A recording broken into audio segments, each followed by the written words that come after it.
പ്രതിപട നടി ആക്രമിക്കപ്പെട്ട കേസുമായി ബന്ധപ്പെട്ട് 8 വർഷത്തെ നിയമ പോരാട്ടത്തിനൊടുവിൽ ദിലീപ് കുറ്റവിമുക്തനായിരിക്കുന്നു. വിചാരണ കോടതിയിൽ നിന്ന് കുറ്റവിമുക്തനായെന്നുള്ള വിധി പകർപ്പ് നാളെ ലഭിക്കുകയാണ്.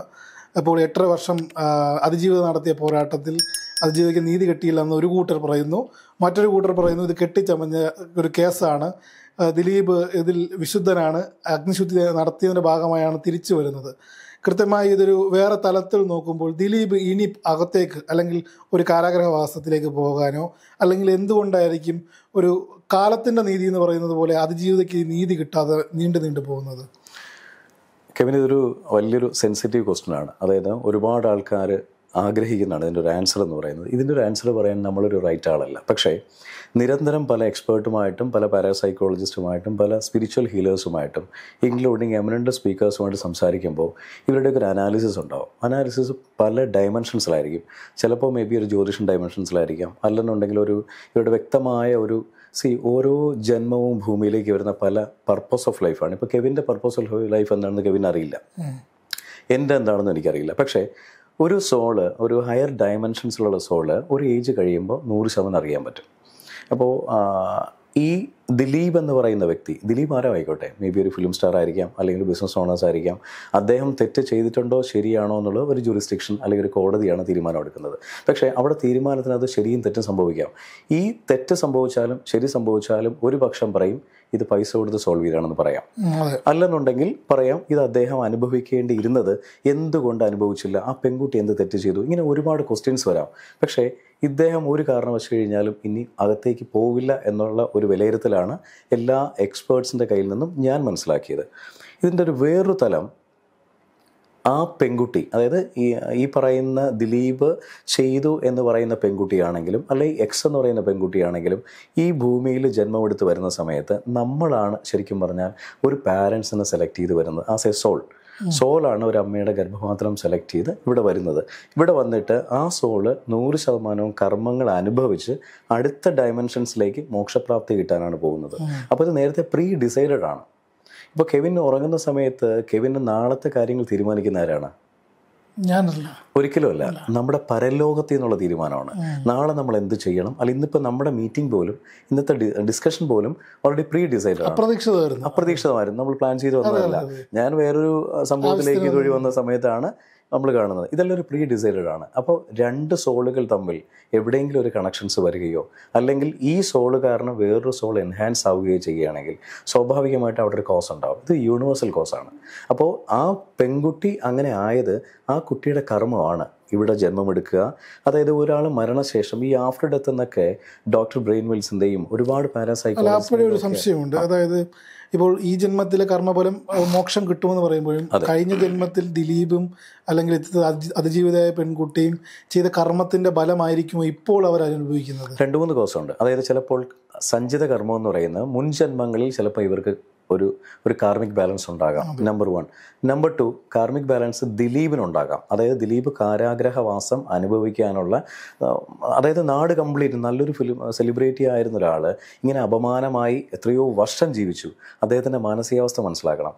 അതുപോലെ ഇപ്പുറത്തലത്തിൽ ആ പെൺകുട്ടിയുടെ മാനസികാവസ്ഥ, ആ പെൺകുട്ടിയുടെ ഫാമിലി, പബ്ലിക് കൊടുക്കുന്ന റെസ്പെക്റ്റ് എന്താണ്, എല്ലാം അദ്ദേഹത്തിൻ്റെ പ്രൊഫഷണൽ ലൈഫ് പോലും കുറേ വർഷം എന്താണെന്നറിയാതെ ഇപ്പോൾ ഒരു ജഡ്ജ്മെൻറ്റ് വന്നതും പല തെളിവുകളുടെ അടിസ്ഥാനത്തിലായിരിക്കും. അപ്പോൾ ആ ജഡ്ജ്മെൻറ്റ് തെറ്റാണോ ശരിയാണോ നമുക്ക് ഇവിടുന്ന് വെറുതെ പറയാനുള്ളത് മാത്രമേ ഉള്ളൂ, അല്ലേ? പക്ഷേ ഇതിൻ്റെ വേറൊരു സൈഡ് ഈ രണ്ട് സോളുകളും ഈ ജന്മത്തിൽ അനുഭവിക്കേണ്ട കാർമികാനോട് അനുഭവിക്കുന്നത്.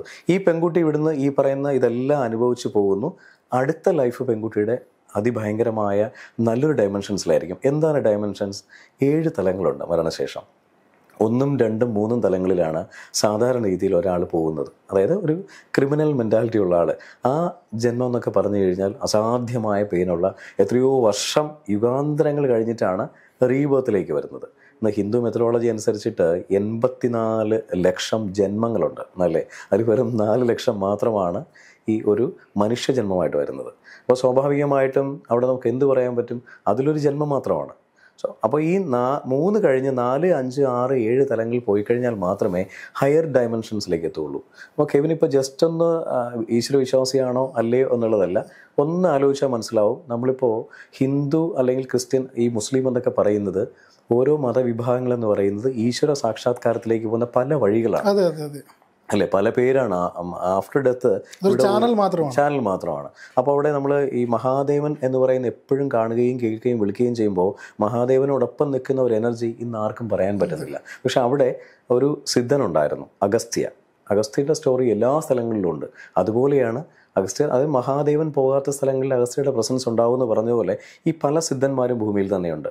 ഇപ്പം നമ്മൾ തമ്മിലിരുന്ന് സംസാരിക്കുമ്പോൾ നമ്മുടെ സോളിൻ്റെ ക്വാളിറ്റി മനസ്സിലാക്കിയിട്ട് പല സിദ്ധന്മാരും പല യോഗികളും നമ്മളെ ഇൻഫ്ലുവൻസ് ചെയ്യും അടുത്ത ലെവലിലേക്ക് എൻഹാൻസ് ചെയ്യാൻ. ആ എൻഹാൻസ്മെൻറ്റ് പോകുന്ന സമയത്ത് കൂടെ നിൽക്കുന്ന ഒരു ഫ്രണ്ട് നമ്മളെ ഈസി ആയിട്ട് താഴേക്ക് കൊണ്ടുവരാൻ പറ്റും.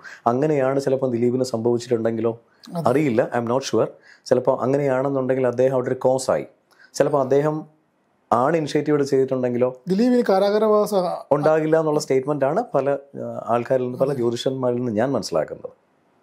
അതുമായി ബന്ധപ്പെട്ട് ഇപ്പോൾ ഈ നമ്മൾ അതിജീവിതവുമായി ബന്ധപ്പെട്ട് വരുമ്പോൾ അവർ ഇത്തരത്തിലുള്ളൊരു കോസ്, അവർ അനുഭവിച്ചൊരു ട്രോമ എന്ന് പറയുന്നത് വളരെ വലുതാണ്. അപ്പം അവരുടെ മാതാപിതാക്കളുടെ ഭാഗമായിരിക്കുമോ, അല്ലെങ്കിൽ അവർ നേരത്തെ ചോദിച്ചു മുൻ ജന്മത്തിൽ ഇത്തരത്തിൽ വിഷയങ്ങളുണ്ടെങ്കിൽ ഈ ജന്മത്തിൽ അനുഭവിക്കുന്നുണ്ടോ. പക്ഷേ ഈ പ്രാക്ടിക്കലി നമ്മൾ സംസാരിക്കുന്നത് വർത്തമാനകാലത്തിലാണ്. നമ്മൾ ഈ പറയുന്ന കാര്യങ്ങൾ എനിക്കും പ്രതിഭേട്ടനും അല്ലെങ്കിൽ പ്രതിഭേട്ടനോട് ഞാൻ സംസാരിക്കുന്നത് കൊണ്ട് ആ ഒരു ഭൗതിക തലത്തിൽ നിന്ന് നമുക്ക് ചോദിച്ചറിയാവുന്നതാണ്. പക്ഷേ ജനറലൈസ്ഡ് പീപ്പിൾ ഇപ്പോൾ സ്വാഭാവികമായിട്ട് സംശയം കാണും, അടുത്ത ജന്മത്തിൽ ഇതിൽ മോക്ഷം നീതി കിട്ടിയിട്ട് എന്തായിരിക്കും ഉത്തരം എന്നൊരു സ്വാഭാവിക ചോദ്യം സാധാരണ പ്രശ്നം ഉറപ്പായിട്ടുണ്ടാവും. അതായത് ഇപ്പോൾ ആ പെൺകുട്ടിയുടെ അച്ഛനും അമ്മയും അനുഭവിച്ച മാനസിക വേദന ഇപ്പോൾ നമ്മൾ ശ്രദ്ധിച്ചാൽ മനസ്സിലാവും. ചില കുട്ടികൾ ജനിക്കുന്ന സമയത്ത് ആ സമയം മുതൽ പല പല സ്റ്റേജസിലായിരിക്കും. സ്റ്റേജസ് എന്ന് ഞാൻ ഉദ്ദേശിച്ച ഡിസീസ് ആയിരിക്കും, ചിലപ്പോൾ ക്യാൻസർ ആയിരിക്കാം, ചിലപ്പോൾ ഹാർട്ടിന് കംപ്ലയിൻ്റ് ആയിരിക്കാം. അത് എന്തുകൊണ്ട് വന്നു, ആ കുട്ടി എന്തെങ്കിലും തെറ്റ് ചെയ്തിട്ടുണ്ടോ എന്നൊക്കെ നമുക്ക് സ്വാഭാവികമായിട്ട് ജനറലി നമുക്ക് തിങ്ക് ചെയ്യുന്ന സമയത്ത് വരും. പക്ഷേ ആ അച്ഛനും അമ്മയും ചെയ്ത തെറ്റുകൊണ്ട് കഴിഞ്ഞ ജന്മത്തിൽ ഈ ജന്മത്തിൽ അങ്ങനെ ഒരു കുട്ടി പിറക്കേണ്ടത് ആവശ്യമായി വന്നു. കാരണം ആ സമയം മുതൽ ഇവർ മാനസിക പീഡനങ്ങൾ അനുഭവിക്കണം. അപ്പോൾ ഈ പെൺകുട്ടിയുടെ വീട്ടുകാർ നല്ല ആൾക്കാരായിരിക്കാം, ജനറലി നല്ലൊരു റെപ്യൂട്ടേഷനും നല്ല ക്യാരക്ടറൈസേഷനും എല്ലാം ഉള്ളവരായിരിക്കാം. പക്ഷേ ഇവരുടെ ഒരു മുൻജന്മത്തിലെന്ന് പറഞ്ഞാൽ കാർമിക്കാണ് ആ സംഭവം. പിന്നെ ജനറലി നമ്മൾ തിങ്ക് ചെയ്യുമ്പോൾ ഇപ്പോൾ കെവിൻ പറഞ്ഞ പോലെ ഇന്ന് വർത്തമാനകാലമാണ്, സ്വാഭാവികമായിട്ട് ഇങ്ങനത്തെ ഒരു വിഷമവും കാര്യങ്ങളുണ്ട്, അതെങ്ങനെ ഓവർ റൂൾ ചെയ്യും. സോ അവിടെ ഒറ്റ കേസേ ഉള്ളൂ, നമ്മൾ തെറ്റ് ചെയ്തിട്ടില്ല, നമ്മൾ ഡിസർവ് ആകാതെ എന്തെങ്കിലും നമുക്ക് വന്നിട്ടുണ്ടെന്നുണ്ടെങ്കിൽ അതിൻ്റെ ഒരു പരിണിത ഫലം തീർച്ചയായിട്ടും തിരിച്ചു പോയിരിക്കും. ഉറക്കം നഷ്ടമാകുന്ന ഒരു സാഹചര്യം ഉണ്ടാവും, ഉറപ്പല്ലേ. എത്രയോ ദിവസം മെൻ്റൽ വെൽബീയിങ് എന്ന് പറഞ്ഞാൽ വളരെ അസാധ്യമായി നമുക്ക് എത്ര പേയ്മെൻറ്റ് കൊടുത്താലും കിട്ടാത്തൊരു സാധനമാണ്. മെൻ്റൽ വെൽനെസ്സിനാണ് ഇന്ന് ലോകത്ത് ഏറ്റവും വലിയ പ്രസക്തിയും. നിയമം ഒരു സൈഡിൽ നിൽക്കുന്നു, ധാർമ്മികതയുടെ പേരിൽ നമ്മുടെ മനസ്സാക്ഷി നമുക്ക് തരുന്നൊരു ട്രോമ വലുതാണ് നമ്മൾ തെറ്റ് ചെയ്തിട്ടുണ്ടെങ്കിൽ. മെൻ്റൽ ട്രോമ ഒരുപാടുണ്ടാവും. അതായത് ഇപ്പം ഞാനിപ്പോൾ ഈ സംസാരിച്ചുകൊണ്ടിരിക്കുന്ന സമയത്ത് ഞാനും കെവിനും തമ്മിൽ പ്രൊവോക്കായി, ഞാൻ കെവിനെ അടിക്കുകയാണെങ്കിൽ കെവിന് കപ്പാസിറ്റി ഇല്ല എന്നെ തിരിച്ചടിക്കാനാണെങ്കിൽ ഞാൻ പോകുന്ന വഴിക്ക് അടി പുറത്തുനിന്ന് കിട്ടും. അത് യൂണിവേഴ്സൽ ലോ ആണ്. അപ്പോൾ ഞാൻ കെവിൻ എന്ന് പറയുന്ന സോളിനെ വേദനിപ്പിക്കുന്നു. അപ്പോൾ ഈ ദിലീപ് എന്ന് പറയുന്ന അദ്ദേഹം ആ പെൺകുട്ടിയെ വേദനിപ്പിച്ചിട്ടുണ്ടെന്നുണ്ടെങ്കിൽ സ്വാഭാവികമായിട്ടും ദിലീപിന് തിരിച്ചടി കിട്ടിയിരിക്കും. പക്ഷെ അദ്ദേഹം കാരാഗ്രഹവാസം പോകില്ല എന്നൊരു ജനറിക് സ്റ്റേറ്റ്മെന്റ് ആണ് എനിക്ക് മനസ്സിലാക്കാൻ കഴിഞ്ഞിട്ടുള്ളത്. അദ്ദേഹത്തിന്റെ ശനിദശ മാറിയോ, ശുക്രനാണോ ഇനിയുള്ളത്? ഇത് ഈ പറയുന്ന ഫിയർ ഫാക്ടേഴ്സ് കണ്ടന്റ് ഒക്കെ നോർമലി നമുക്ക് മാർക്കറ്റിലുള്ളതല്ലേ. ഇപ്പോൾ സ്വാഭാവികമായിട്ട് ഒരു സാധാരണ 8 വർഷമായിട്ട് ഇപ്പം പ്രതിഭയോട് സംസാരിക്കുന്നതിന് മുമ്പ് തന്നെ പല ജ്യോതിഷന്മാർ അറിയാലോ, ഒരുപാട് ഓൺലൈൻ ജ്യോതിഷന്മാരുടെ കൂടാണ് ഇപ്പൊ കേരളം. ഞാൻ കഴിഞ്ഞ ദിവസം ഹരിച്ചേട്ടനോടും ചോദിച്ചായിരുന്നു, അവരപ്പോൾ പറഞ്ഞ് സനാതന ധർമ്മത്തെ പറ്റിയൊന്നും ഹിന്ദുത്വത്തെ പറ്റിയൊന്നും പഠിപ്പിക്കാതെ കുറെ വെട്ടിക്കിളികൾ ഇതിന്റെ ഭാഗമായി കറങ്ങി നടക്കുന്നുണ്ടെന്ന് പറഞ്ഞു. അതായത് അപ്പോൾ ഇത് ദിലീപുമായി ബന്ധപ്പെട്ട് വരുമ്പോൾ ദിലീപിന് ഇത്ര നാളും ശനി ദശയായിരുന്നു. 8.5 വർഷം നീണ്ടു നിൽക്കുന്ന ഒരു ശനി ദശ. ഇപ്പം എന്നെയൊക്കെ പലപ്പോഴും റോഡിലൊക്കെ വെച്ച് കാണുമ്പോൾ ജ്യോതിഷന്മാർ പറയാറുണ്ട്, ഇപ്പം 32 വയസ്സിന് ശേഷം രാജയോഗമാണ്, ഇത്ര വയസ്സിനുള്ളിൽ കല്യാണം കഴിക്കണം. അപ്പം 8.5 വർഷത്തോളം വലിയൊരു ശനി ദശ ഉണ്ടായിരുന്നൊരു മനുഷ്യൻ ഇപ്പോൾ ബബ്ബയുടെ ട്രെയിലറൊക്കെ ഇറങ്ങി ഒരു സമയത്ത് കേരളത്തിലെ മലയാള സിനിമ ഭരിച്ചുകൊണ്ടിരുന്ന എല്ലാ മേഖലകളിലും കൈകടത്താൻ കഴിഞ്ഞിരുന്നൊരു മനുഷ്യൻ്റെ ശനിദശ മാറി ശുക്രൻ ഉദിച്ചോ എന്നൊരു ചോദ്യം എല്ലാ പ്രേക്ഷകർക്കും ഉണ്ട്. ഇപ്പം പ്രതിഭേട്ടനെ പോലൊരു വ്യക്തിയൊക്കെ കിട്ടുമ്പോൾ സ്വാഭാവികമായിട്ട് അത് ചോദിക്കാത്തെന്നുള്ളൊരു ചോദ്യം കമന്റ് ബോക്സിൽ വരും. സ്വാഭാവികമായിട്ടും ഏതൊരു മനുഷ്യനും നല്ല സമയമുണ്ട്, മോശം സമയമുണ്ട്. ഒരാളുടെ ജീവിതത്തിൽ ഏറ്റവും ദൈർഘ്യമേറിയ ദശാകാലങ്ങളൊന്നാണ് ശനി എന്ന് പറയുന്നത്. 19 വർഷമാണ് ശനി എന്ന് പറയുന്നത്. ഈ 19 വർഷം ഒരാൾ താഴെ പോയാൽ എന്തായിരിക്കും സ്ഥിതി? ലൈഫ് ഉണ്ടോ? ജീവിതത്തിന്റെ ലൈഫ് സ്പാൻ്റെ ഫുൾ അല്ലേ 19 വർഷം? അതെ. അപ്പോൾ പിന്നെ വേറൊരു ക്വസ്റ്റ്യൻ, ഇത്രയും ദൂരെ എത്രയോ കിലോമീറ്റേഴ്സ് ദൂരെയുള്ള ശനി നമ്മളെ എങ്ങനെ സ്വാധീനിക്കും? ഇതൊക്കെ ഒരു ഡിസിപ്ലിൻഡ് ക്യാരക്ടറാണ്, അല്ലെങ്കിൽ ഡിസിപ്ലിൻഡ് ഈ പ്ലാനറ്റാണ് ശനി എന്ന് പറയുന്നത്. അതായത് നമ്മൾ ഒരാളെ പഠിപ്പിക്കാൻ വരുന്നു, നമ്മളെ ഒരു ക്ലെൻസിങ് പ്രൊസീജിയറിൽ കൊണ്ടുപോകുന്നു, അല്ലാതെ ശനിയൊന്നും ചെയ്യാനൊന്നും പോകുന്നില്ല. നമ്മളായി തിരിച്ചറിഞ്ഞ് മുന്നോട്ട് പോവുകയാണെങ്കിൽ പല ഇൻഫ്ലുവൻസുകൾ നമുക്ക് പലയിടത്തുനിന്ന് വരും. അപ്പോൾ ജ്യോതിഷം വിശ്വസിക്കേണ്ടതെന്ന് ചോദിക്കും. വിശ്വസിക്കുന്നവർക്ക് വിശ്വസിക്കാം, വിശ്വസിക്കാതിരിക്കുന്നവരും നന്നായിട്ട് ജീവിതം മുന്നോട്ട് പോകുന്നില്ലേ? നമ്മൾ സ്വയം തിരിച്ചറിഞ്ഞ് മുന്നോട്ട് പോകുന്ന സമയങ്ങളിൽ പല ഇൻഫ്ലുവൻസിൽ കൂടെ ചിലപ്പോൾ ഇതിനകത്തകപ്പെട്ടതായെങ്കിൽ എന്ത് ചെയ്യും? കർമ്മമാണ് ബലം. എന്ത് നല്ല കർമ്മം ചെയ്താൽ സ്വാഭാവികമായിട്ടും നല്ലതേ വരുള്ളൂ. അല്ല, ഈ ദിലീപുമായി ബന്ധപ്പെട്ട് ഒരുപാട് തരത്തിലുള്ള ഫ്ലൂക്കുകളും അല്ലാത്തതുമായി അദ്ദേഹം ഇപ്പോൾ കഴിഞ്ഞ ദിവസം തന്നെ അദ്ദേഹം ഈ കോടതിയുടെ പടവുകൾ ഇറങ്ങി വരുമ്പോഴത്തേനും അദ്ദേഹത്തിൻ്റെ കൈ നിറയെ ചരടുകൾ, കഴുത്തിൽ മാലകൾ, കുങ്കുമം ഇട്ടിരിക്കുന്നു, ചന്ദനം ഇട്ടിരിക്കുന്നു. അദ്ദേഹം കലൂർ പള്ളിയിൽ പോയി തൊഴുന്നു തലേ ദിവസം, അതിനു മുമ്പ് ആലുവ മഹാദേവ ക്ഷേത്രത്തിൽ പോയി തൊഴുന്നു. അപ്പോൾ അത്തരത്തിൽ ദൈവികമായൊരു സംഭവത്തെ കൂട്ടുപിടിച്ചുകൊണ്ട് അദ്ദേഹത്തെ അത്രത്തോളം ഉലച്ചു എന്നുള്ളതാണ്. ആ ഒരു സംവിധാനത്തിലേക്ക് ദിലീപിനെ കൊണ്ടുചെന്ന് എത്തിച്ചത് ഇത്തരത്തിലുള്ള കർമ്മബലത്തിൽ അദ്ദേഹം അടിപതറിപ്പോയില്ലേ? ഇതിനകത്ത് രണ്ട് ഫിലോസഫി ഉണ്ട്. ഒന്ന് ഫിയർ ഫാക്ടേഴ്സ്, ഒന്ന് ഹോപ്പ് ജനറേഷനാണ്. ഇപ്പം നമ്മൾ ഒരാളെ പേടിപ്പിക്കുകയാണെങ്കിൽ, പേടിപ്പിച്ചു കഴിഞ്ഞാൽ ജീവിതത്തിൽ ഏറ്റവും അടിപതറിപ്പോകുന്ന പേടിയാണ്. അതിനപ്പുറം പ്രതീക്ഷ കൊടുക്കുകയാണെങ്കിൽ ഒന്നും സംഭവിക്കില്ല, ധൈര്യമായിട്ടിരിക്കും, നിങ്ങളൊന്നും ചെയ്തിട്ടില്ലെങ്കിൽ ഒന്നും സംഭവിക്കില്ല എന്ന് പറഞ്ഞാൽ വേറൊന്നും വരാനില്ല. പിന്നെ ഇതേ ദിലീപ് ചെയ്ത സെയിം സംഭവം ആ കുട്ടിയും ചെയ്തിട്ടുണ്ടായിരിക്കില്ലേ? പല അമ്പലങ്ങളിൽ പോകുന്നു, പള്ളികളിൽ പോകുന്നു, ജീവിതം കൈവിട്ട അവസ്ഥയിൽ പോകുന്നു. ഇതൊരു ഏതൊരു മനുഷ്യനും അഭയം പ്രാപിക്കുന്ന ആശ്രയം, വേറൊന്നുമില്ല. അതായത് എവിടെയൊക്കെ എനർജി സോഴ്സ് കിട്ടുന്നോ അവിടെയൊക്കെ പോയി ഏത് മതമൊന്നും ഇല്ലാതെ പോകും. കാരണം കർമ്മം ചെയ്തിട്ടുണ്ടെങ്കിൽ ഒരിക്കലും പിടിച്ചുനിൽക്കാൻ പറ്റില്ല. ഏത് സംഭവമാണെങ്കിലും അത് ഇന്നല്ലെങ്കിൽ നാളെ അനുഭവിക്കും. പക്ഷെ കർമ്മം ചെയ്തിട്ടില്ലെങ്കിൽ ആ എനർജി പൂർണ്ണമായിട്ടും പ്രൊട്ടക്റ്റ് ചെയ്യും. ഈ പ്രതിഭേട്ടൻ്റെ ഒരു തോട്ട് പ്രോസസ്സിൽ ദിലീപിൻ്റെ മുന്നോട്ട് പോക്ക് ഇനി എങ്ങനെയായിരിക്കും? ദിലീപ് അസാധ്യമായി നന്നായിട്ട് തന്നെ മുന്നോട്ട് പോകും. കാരണം ദിലീപിന് എത്ര വേറെ അപ്പീൽ വന്നു കഴിഞ്ഞാലും എന്ത് ചെയ്തു കഴിഞ്ഞാലും ദിലീപ് കുറ്റക്കാരനാണോ അല്ലേ എന്നുള്ളതൊക്കെ അദ്ദേഹത്തിൻ്റെ മനസാക്ഷി, അതിപ്പോൾ ചോദിക്കാൻ ഞാൻ ആരുമല്ല. പക്ഷേ എൻ്റെ ഒരു ഒബ്സർവേഷൻ അദ്ദേഹം നന്നായിട്ട് തന്നെ മുന്നോട്ട് പോകുന്നുള്ളതാണ്. അതിൽ വേറെ മാറ്റങ്ങൾ അപ്പോൾ ഒന്നുമില്ല. അതുമായി ബന്ധപ്പെട്ട് അപ്പം ഈ അതിജീവിതയ്ക്ക് നീതി കിട്ടാതെ ഒരു വശത്ത് നിൽക്കുകയാണ്. ആ സൈഡിൽ കുട്ടിയെ നോക്കുകയാണെങ്കിൽ സമയത്തും നമുക്ക് സ്വാഭാവികമായിട്ടും അവിടെ സാധാരണപ്പെട്ടവർ എന്താ ചിന്തിക്കുന്നത്? ഭയങ്കര ഒരു വിഷമം, എപ്പോഴും നമുക്കൊരു ഇമോഷണൽ സ്റ്റേജിലായിരിക്കും ആ കുട്ടിയെ കാണുന്നത്. അപ്പോൾ അങ്ങനെ ഒരു സംഭവം വരുന്ന സമയത്ത് ആ കുട്ടിയുടെ ജീവിതം എന്താവും എന്നുള്ള എല്ലാവരും നോക്കുന്നുണ്ട്. ആ കുട്ടിയെ പൂർണ്ണമായിട്ടും ഈ പറയുന്ന ആളിൻ്റെ ഭാഗത്ത് അങ്ങനെ സംഭവം ഉണ്ടെങ്കിൽ അദ്ദേഹം ഈ ഓപ്പോസിറ്റ് നിൽക്കുന്ന ഒരു സോള് എത്രത്തോളം വളരുന്നു, ഇദ്ദേഹം താഴെ പോകും. അത് ദിലീപല്ല, ആരാണെങ്കിലും ധാർമ്മികമായി അത്രേ ഉള്ളൂ. രണ്ട് സൈഡും ഈക്വൽ ആയി കഴിഞ്ഞാൽ മാത്രമല്ല എപ്പോഴും ആ പെൺകുട്ടിയുടെ മനസ്സ് എത്രത്തോളം ഇനി വിഷമിച്ച് മുന്നോട്ട് പോകുന്നോ അങ്ങനെ ഒരു സംഭവത്തിന് യാഥാർത്ഥ്യമായി ഇദ്ദേഹത്തിന് പങ്കുണ്ടെങ്കിൽ ഇദ്ദേഹത്തിന് ഗ്രോത്ത് സ്റ്റേജ് ഉണ്ടാകില്ല. ഗ്രോത്ത് സ്റ്റേജ് പല രീതിയിലാണ്. എങ്ങനെ ഗ്രോത്ത് സ്റ്റേജ് വരുന്നത്? ഫണ്ട് ഉണ്ടെങ്കിൽ ആർക്കും ഫിനാൻഷ്യലി വെൽത്ത് മാനേജ്മെന്റ് കാണിച്ച് മുന്നോട്ട് പോകും. ഇപ്പം ഒരുപാട് പേര് പറയുന്നു, ഇപ്പം ഞാൻ ഒരു ജേർണലിസ്റ്റാണ്, നമ്മളൊക്കെ പറയുന്നതനുസരിച്ച് ഇപ്പോൾ 28 പേരുടെ മൊഴികൾ മാറ്റി കോടിക്കണക്കിന് രൂപ രാമൻപിള്ളയ്ക്ക് എറിഞ്ഞു കൊടുക്കുന്നു. പക്ഷേ ദിലീപിൻ്റെ വെൽത്ത് പഴയതുപോലെ ഇല്ല എന്നാണ് എൻ്റെ ഒരു അറിവ്.